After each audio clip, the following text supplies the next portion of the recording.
Hey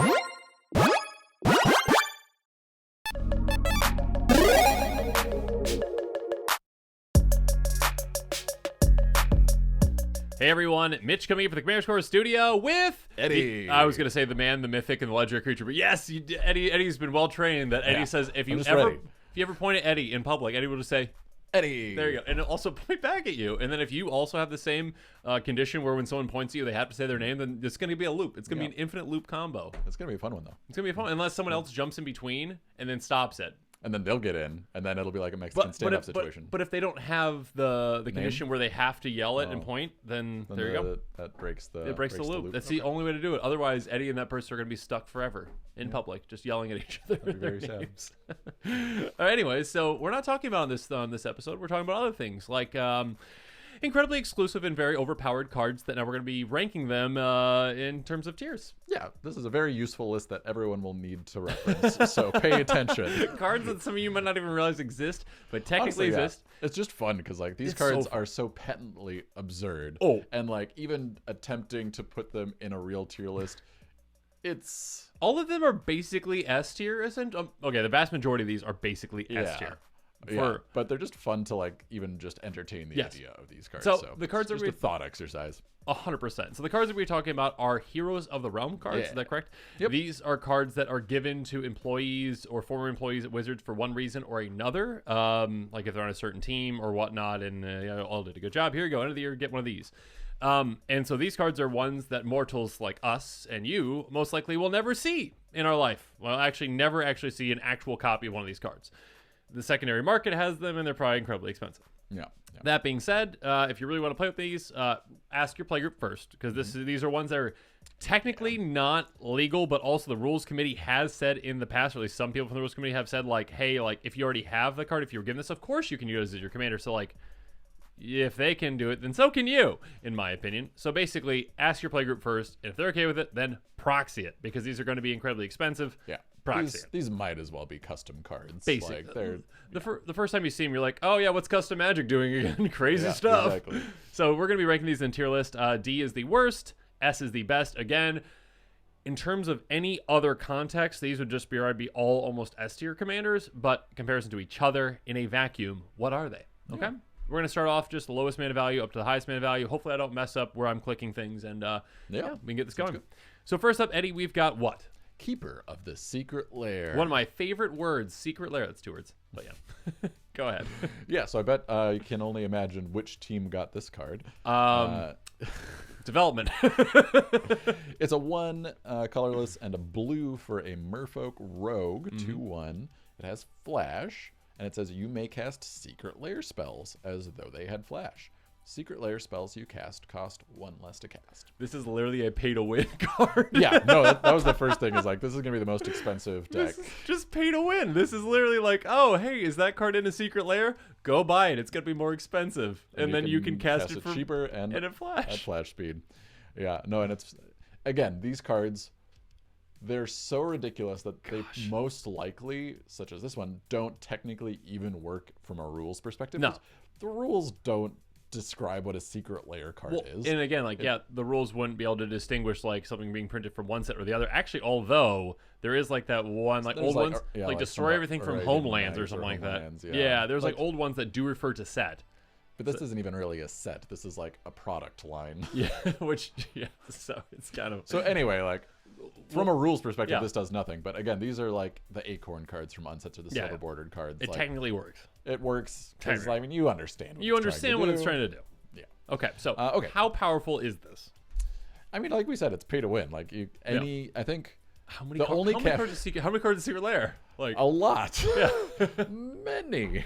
But only the blue ones. Thassa's Oracle is not Secret Lair. No, this would only be mono if you have it as your commander. This would be mono blue. That's right. We're doing this as as commanders. Yep. So like that narrows it down a lot. As commander without another one of them as its background, which we'll get to here in a bit. Yeah. We have to do that caveat. None of these can have the background that we will bring up in a bit. Yeah. So I would say like this one's honestly probably. I mean, it seems absurd because you're changing the timing and lowering the cost. Those are both very strong things. But seeing as it's mono blue, compared I'm to the gonna other put one. it in like the C tier. I think C sounds about right because yes, it is mono blue, and almost all the other ones are multicolor. Yeah, that's very powerful. Obviously, this gets more and more powerful as more and more secret layers come out. Yep.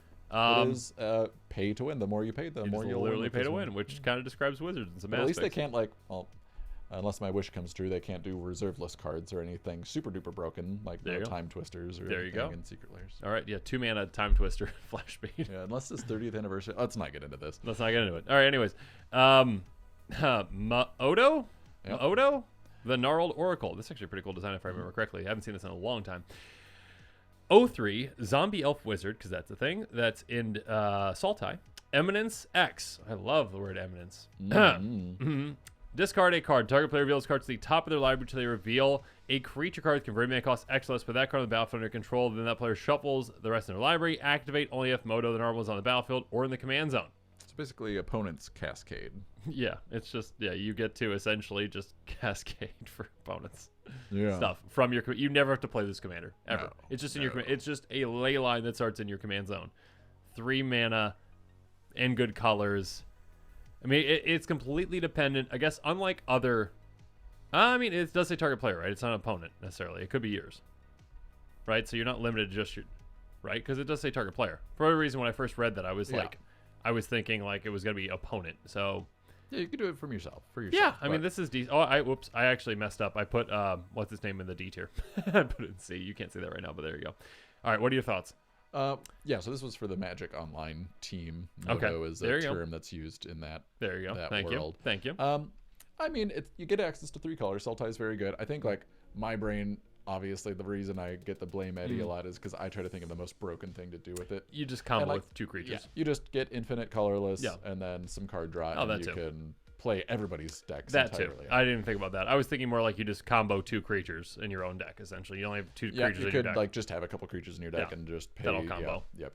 So you could certainly do that. Pretty powerful. Because you could just do mana rocks to Yeah. like accelerate quickly, and then discard a land to go get your 2 Yeah. creatures. So like that would totally work. Yep. I You think- literally could just put just all essentially just burst mana effects, all ritual effects in this deck, because you, and then the cards that you need to combo or win with, because you don't need to actually even get this out.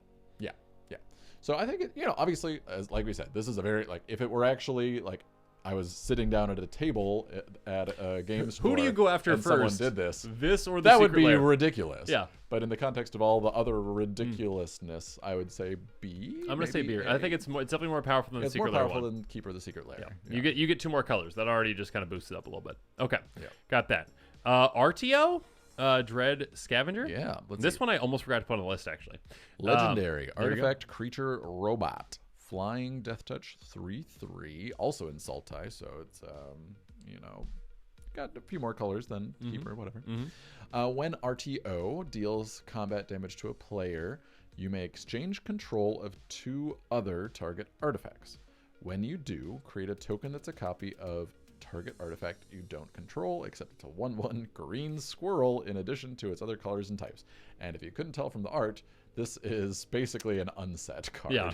This is from whatever the Unfinity, right?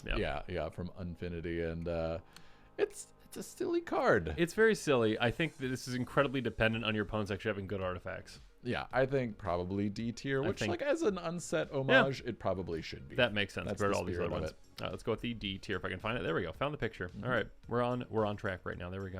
All right, Biode Inverse Sun with some really cool art. Ooh, I didn't even notice this the first time. Let's see if you get it. What? Let's see. The name? Is it the name? You just go ahead and read, Mitch. I don't know. For starting loyalty for Biode. Gosh, Universe Walker. Yes, There it's not we a go. planeswalker. They're not a It doesn't walk planeswalker. planes. It walks I universes. think I mentioned that when I actually did the initial episode on this one, but now I forgot about it. And then there you go. Good call. Okay. Good call. Universe Walker. For 2 blue and a black. I think my problem is I never say legendary like creature, legendary planeswalker, because that's just known. Like so, I say the things that aren't. Yeah, Not fair. aren't, no, but yeah. Anyways, that aren't different. +2, mill 3 cards and return any number of cards from different universes milled this way from your grave to your hand. Forgot about that. -X.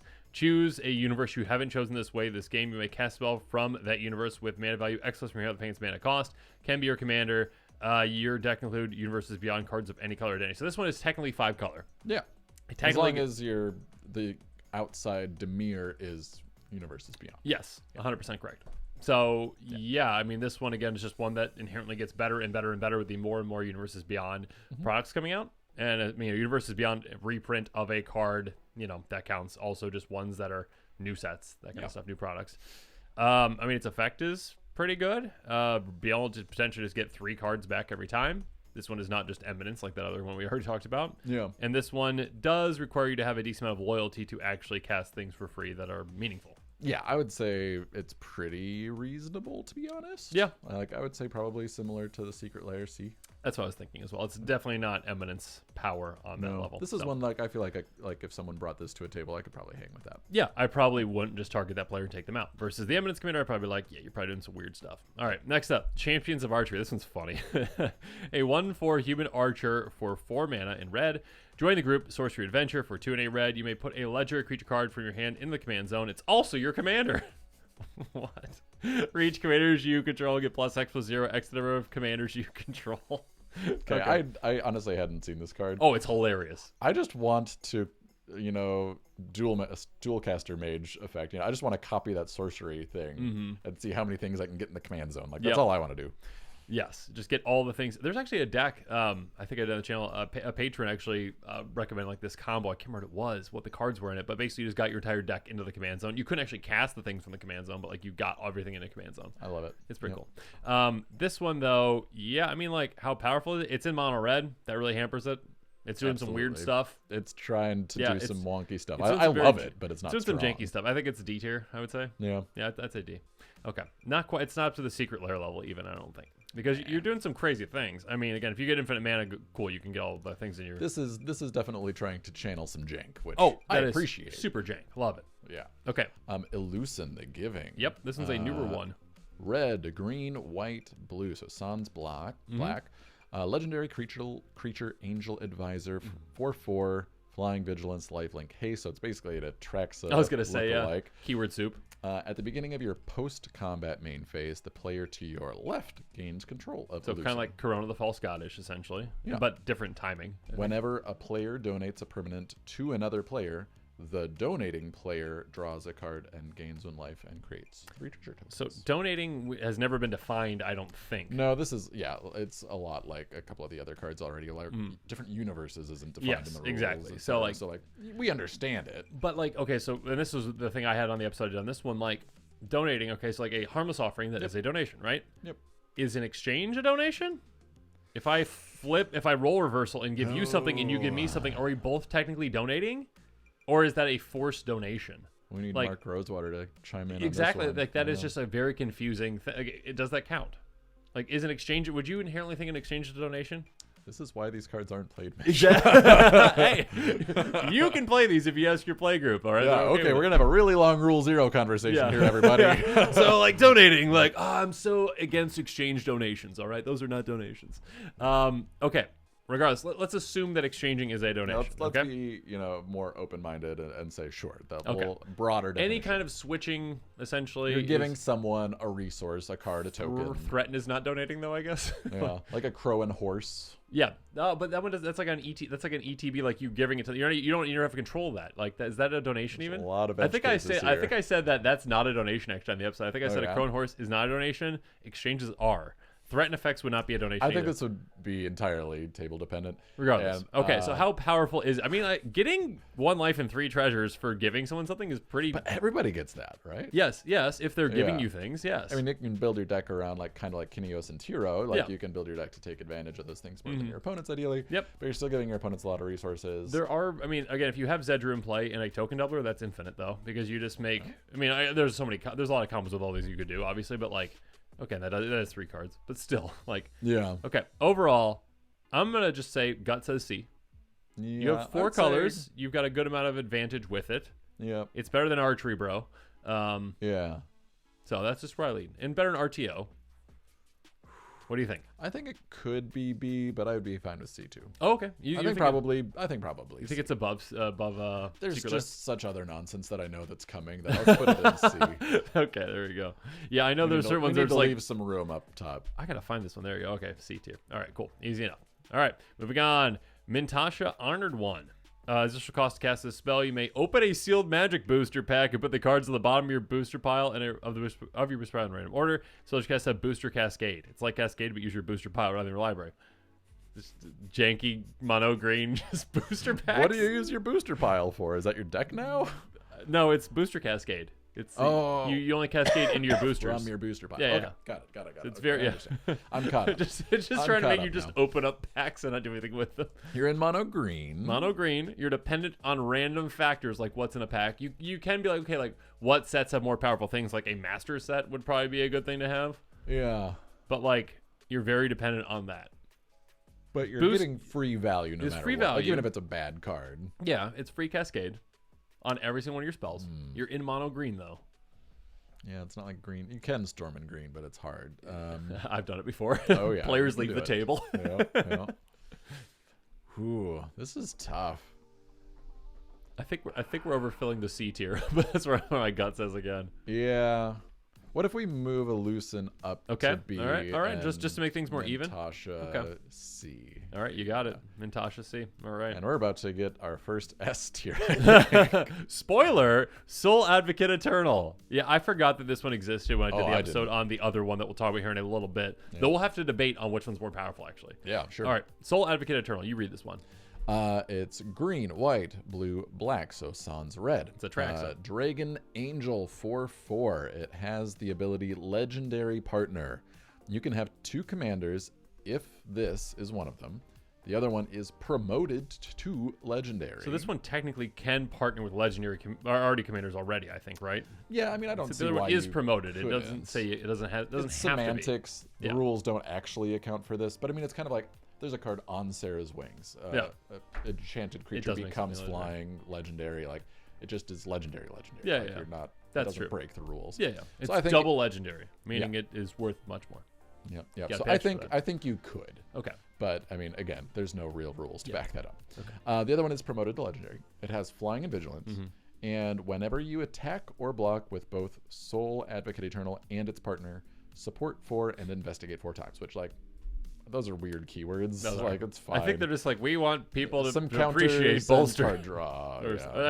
I said bolster support. Both Yeah. are weird. Yeah, that's not why you're playing it. No. You're playing it for the oddity of being able Yep. to promote something to the command zone. Stop trying to make fetch happen. Fetch is never going to happen. That's kind of like support and bolster. Yeah. Mean Girls? Mean Girls, anyone? No? Okay, all right. Anyways, To the S tier. to the Esther. Yeah, Soul Dev. Literally just the fact that you can say, okay, anything is a commander, that is Esther. That is literally just Esther. Because you're like, oh, that's Oracle. Esther. Done. Okay. Yeah. All right, next up, Legend of Arena. I wonder what team got this one. It's Who impossible knows? to say. Wow. It can be your commander, which it's a saga that can be your commander. Interesting. For 1 in Jeskai colors.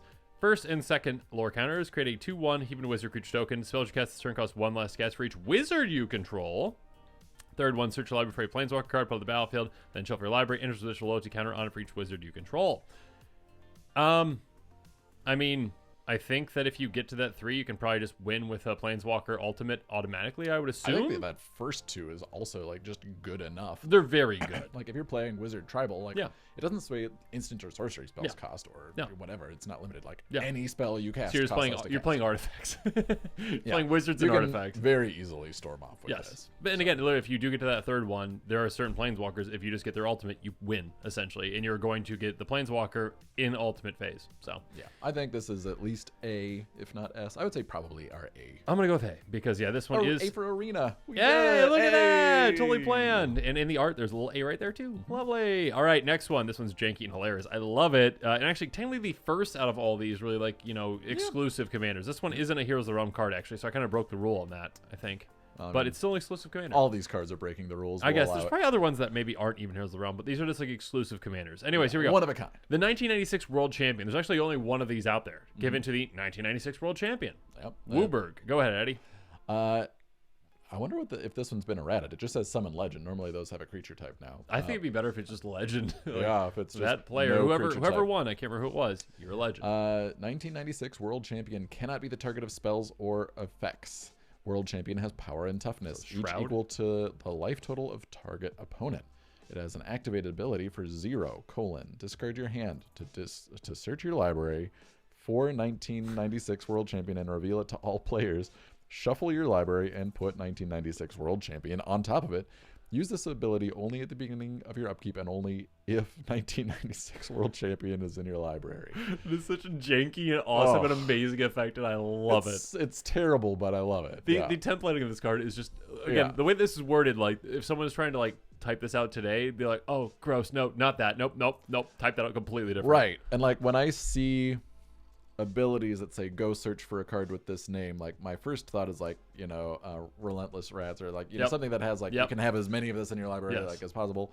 And this is the opposite, like there can be only one. There can be only one. So like the ability is created around the fact that you can only have one of these. I mean, it's D tier, but I love it. It's janky. I just love it. It's just like it always, and that was a one-on-one time, you know, basically back then, where it's like, oh, we're just playing one-on-one. So yeah, you're just opponent. If this ever hits them, they're gone. It's they're a big vanilla beater. It's basically it's like Sarah Avatar essentially, like basically. But you can always tutor for it And by you're getting in Wooburg, by so getting that's rid of your good. hand. I'm sure there's some weird combo things you can do by discarding your hand, but yeah. Anyways, okay, so yeah, probably D tier, but hilarious. Yeah, love it. Okay, all right, moving on. Ursta, friend to all. Don't know what team got this one. A 5 loyalty planeswalker Ursta, not a universe walker. No. In Wooburg. +1, create a 1/1 human wizard creature token that's all colors. -3, choose a card name from among Enlightened Tutor, Mystical Tutor, Booster Tutor, Imperial Recruiter, and Worldly Tutor. Create a copy of the card that shows name. Cast a copy without paying its mana cost. -8, you get an emblem at the beginning of your upkeep. If you control 20 or more wizards, you win the game. Give me your commander. Okay.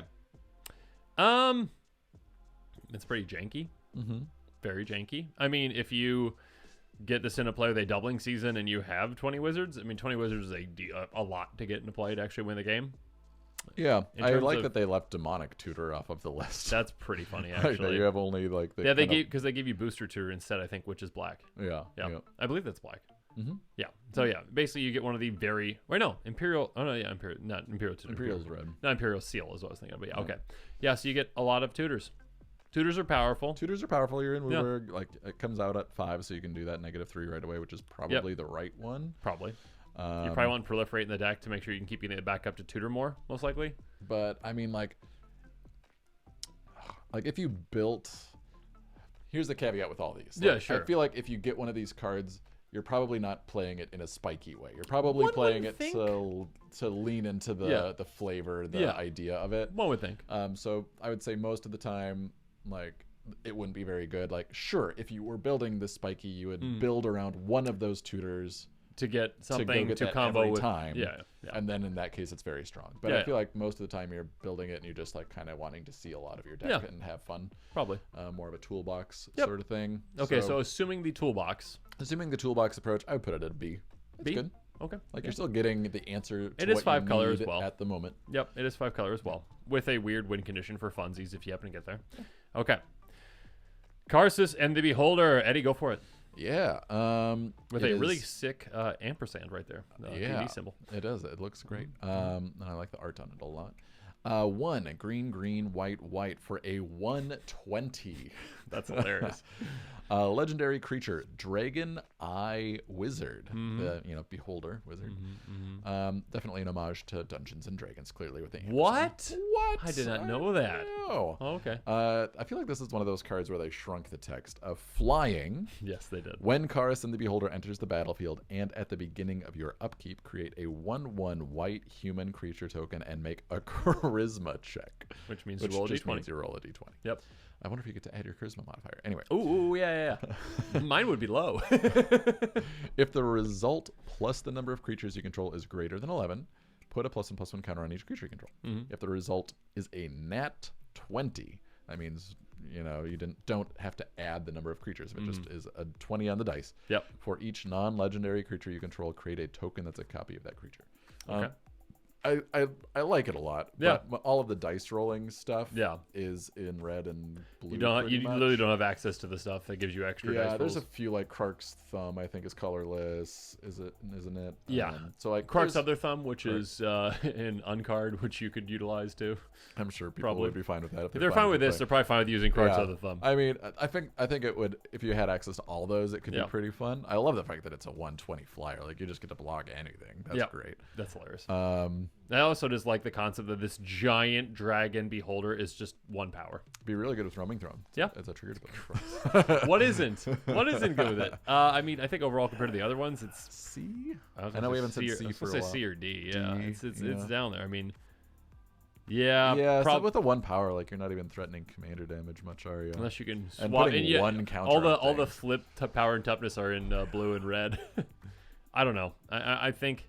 I mean, how often are you going to get a natural 20? Very rarely. Oh, very rarely. So, and you're like, not going to have access to getting a roll. counters on You're each doing creature it once you a turn, so 20 turns. Yeah, getting a counters on game. each creature you control versus getting free cascade with that one. Like, I think even though this one has 2 colors, I think this All right, is D. I love it, but D. Okay, Yep. it's All of it's my favorites flavorful. are in the D tier.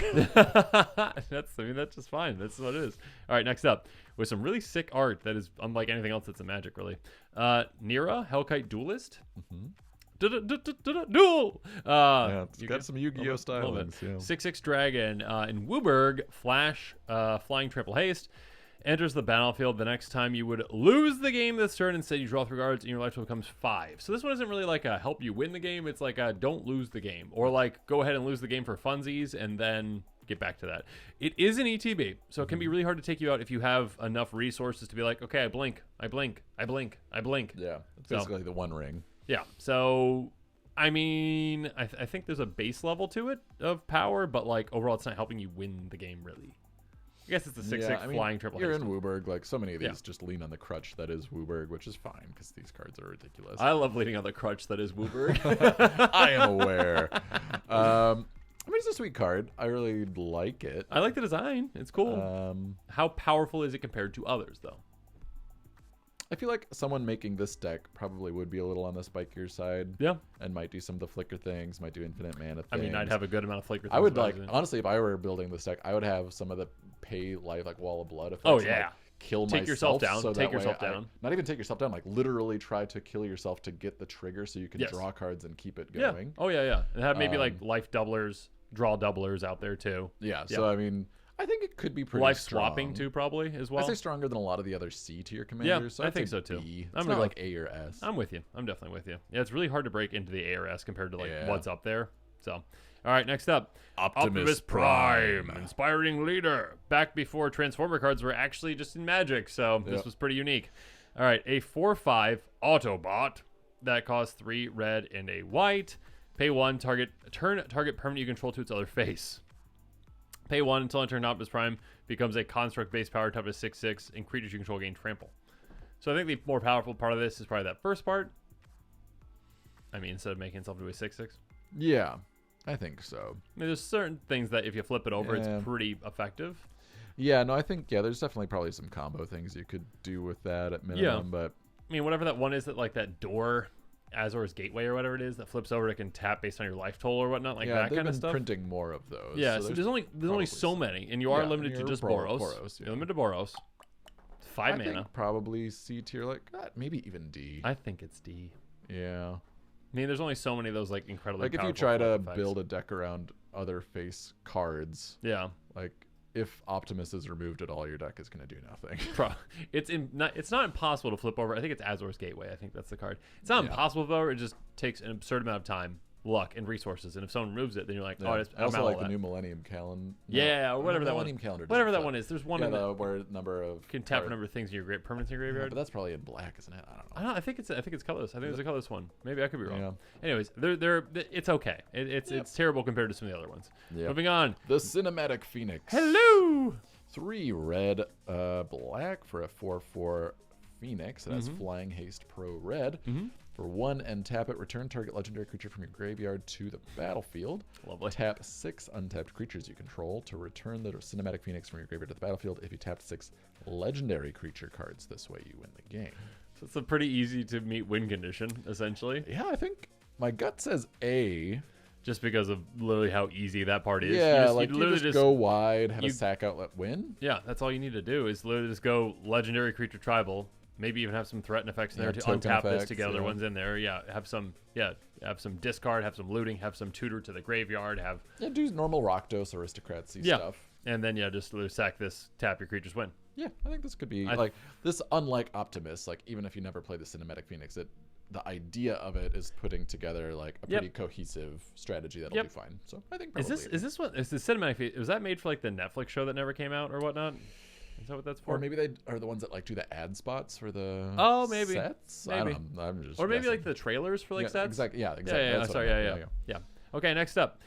Wizard from Beyond Uh-huh. kind of alluded to this earlier, essentially, and said that basically, and I was wrong. Sorry, it's any non-ledger creature. So the other ones would not apply. You could not have this as your background for a ledger creature. So this is slightly different than Soul. Yeah. 5 mana, background, create a character. Any non-ledger creature can choose this as its background. It becomes ledger. It can be your commander. Commander creatures you own are clerics, rogues, warriors, and wizards of other types. If you have a full party, if an ability of creature control triggers, the ability triggers time. Literally, only thing that matters is that first line. Yeah, the next part's like, cool, sure, if you actually want to build a party tribal deck, or again, like if you were me and use like Mere Entity and would do like a Lord's Tribal, sure, that would apply. But like other than that, no, it's just, hey, you can pick any non-legendary creature and make it legendary, and also, by the way, you get Wooburg. Yeah. I mean, like, if you're building this to win, straight to S tier. I mean, it's S tier if you don't. I mean, I guess it is. It is. So I think the illusion is this, in Dungeons & Dragons, there's a group that got acquired. They made D&D Beyond. Yes. Yeah, it's like the online I didn't way even think about to that. play D&D. So I think that's where these cards went to, is like the folks who work on D&D Beyond. That was before Wizard tried to do all the evil stuff. Beyond. Yeah, okay, yeah. That's hard. There's so many to choose from. Anyway, which evil stuff are you talking about? Anyway, so I feel like if you're a part of that group, like you're really entrenched in D&D and flavor and like love the party mechanics. So if you actually see somebody playing this, probably it's going to be okay, because I'm guessing they'll lean into the party mechanic. Look at what anybody else. Look at who their commander is. Yeah, look at if the commander really would, if the commander and deck would care about the whole party thing. Yeah. Yes, probably fine. Still powerful, probably fine. If it's like Thassa's Oracle, Dockside Extortionist, Gary, Gary. Think about a Gary 5 color. Gross. Yeah, there's so many things that would just be absurd. So yeah, it's immediate to S tier. Anytime it's like, hey, you can choose anything else as your commander that shouldn't be a commander. Yeah, that. Okay. All right, we just got 2 more. Andrios, Roaming Explorer. Go ahead. 5 and a green for a legendary artifact creature wizard for 3.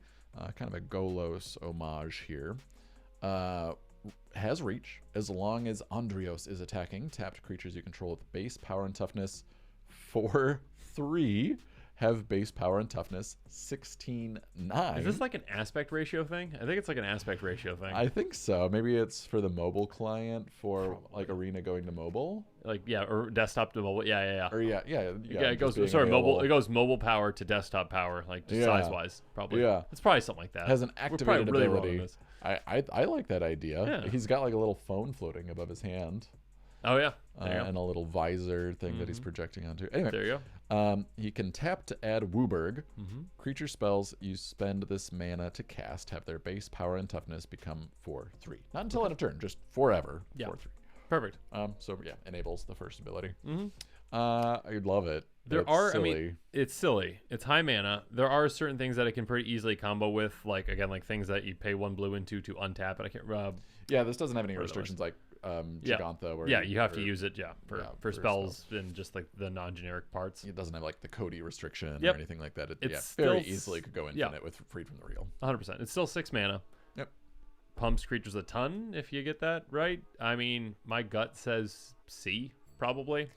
I think probably C. Maybe I could see an argument for B. Like just ramp big, get this, ramp out even more, and then swing. But I guess C plus, B minus. We only have like C to B. C to B. Yeah. Final answer, Eddie. What's the gut say? Gut says B. B it is. All right. Probably. Blame Eddie in the comments below if you disagree. All right. Yep. Finally. And I scrolled too far, of course. So blame Eddie for me scrolling too far, and then the screen just shifting down. Eurokas. Sure. I don't know. Anyways, 6/6 Tree Folk Wizard, because that's the thing that costs 6 mana. Enters the battlefield, create a number of 1/1 blue human wizard creature tokens equal to the number of differently named lands you control. Pay 6 mana in total, 4 in semi-colors. Draw a card for each wizard you control. Gross. They each get +1/+1 until in turn for each card in your hand. Yeah, it looks like it's probably for. I love kind of trying to reverse engineer like why they did this. What was this card intended for? I mean, clearly there's like an image of Europe. Yep. So Euro. Yep. And oaks. They love oaks over in Europe. That must have been it. That's it. What else could it be? Reminds me of Elden Ring. Or the world tree kind of essentially. Yeah. But anyway, so as far as an actual card goes, like it's or Hunter x Hunter. Yeah. Just that equal to the number of differently named lands you control. You're So only in Simic. Only Simic is good for you. You like only Simic. I do like only Simic, and so it's there's S tier for you because it's only plenty of Simic. utility Simic inclusive lands that you could play. Yeah. I mean, drawing an absurd amount of cards. Again, we're kind of downplaying how good this one is because it's just like compared to some of the other ones. Yeah. Like if this was in any set, I'd be like, oh, that's an S tier commander. Yeah, like Be able this would to be not. It'd be on like par with AEC, maybe. Not Being even. able to I don't even draw, know. being able to repeatedly draw. But then you need like 6 mana to that AEC. Do you just? I have mean, to you play get Training lands? Grounds in play. It's 4 mana now. Yeah. You're in Simic. You got mana. Yeah. I mean, it's compared to very others. good. I would say B or A. I'm leaning. Yeah, I was gonna say BRA as well. I mean, okay, this compared to Arena and compared to Cinematic Phoenix, is it as good as those? Yeah. Yeah. Okay, we're gonna go with A then. All All right. right, Eurokas, the European Oak, into the A tier. So that's our final. We have. I don't think Eddie can see this screen at this I point. cannot, but Cool. I'm sure it's awesome. perfect. It's great. So in the S tier, we've got the 2 commanders that let you pick anything as a commander, essentially. There's a reason they haven't done that for any standard release card. Absolutely. In A, we've got 3. In B, we've got 5 of them. C, we've got a couple there. And then D, we've got the poor RTO, the Archer that you love. Basically, all the cards you love. The 1996 World Champion, the Beholder, in Optimus Prime. So, again, when we're making these kind of lists, number one, we just like, I mean, it's kind of fun just like arguing about these a little bit and seeing kind of where we end up on them. We also love to hear from you in the comments below and let us know just how wrong we are on some of these. Oh, you know what we should do? We What's should. that? What's that? So we were talking about how like, talk with your play group and proxy. What we should do is talk with our play group and proxy entire decks for these and like pit them together. Yes. and see what happens. Everyone gets one. I want the background. No, just kidding. No, like have like a little tourney bracket and Yeah, see yeah. like who's actually like test our tier list. Gosh, I love it. That'd be so fun. Test the tier list. Yep. Let's do it. Let's get Eric and Alec on board. Yep. Okay. Yeah, sounds good. Well, thank you again for joining me in the studio. I'm just gonna keep saying that every episode now. You are welcome. Studio. Say that one name of the commander that you discard. Go. Esmeralda, Martica, Diasta, Nicole Dakar. Ah, see, Eddie can say that, and I can't say studio. So, yeah, Eddie, thank you again for joining. Of course. I smell cookies. Do you smell cookies? I do. Yeah, so we need got to to get out of here. leave. That's a sign that we got to get out of here. So, everyone, thank you again, and have a good one. This show and episodes like this one are possible thanks to viewers like you. If you're looking for an easy way to help support this show, make sure that you like, share, and subscribe. Also, hit that bell notification icon so you don't miss any new episodes. You can also go check out our playmats and other merchandise at thecommandersquarters.com. We also have a ton of brand new t-shirt designs in stock, so make sure you check out those as well. Another easy way to support this show is with our TCG Player affiliate links. So whether you're buying a deck or individual cards, you can use this general link right here or one in the description. And the final way that you can support this show is by supporting us directly by becoming a patron. There are many benefits to being a patron, and I truly couldn't do this without all of their support.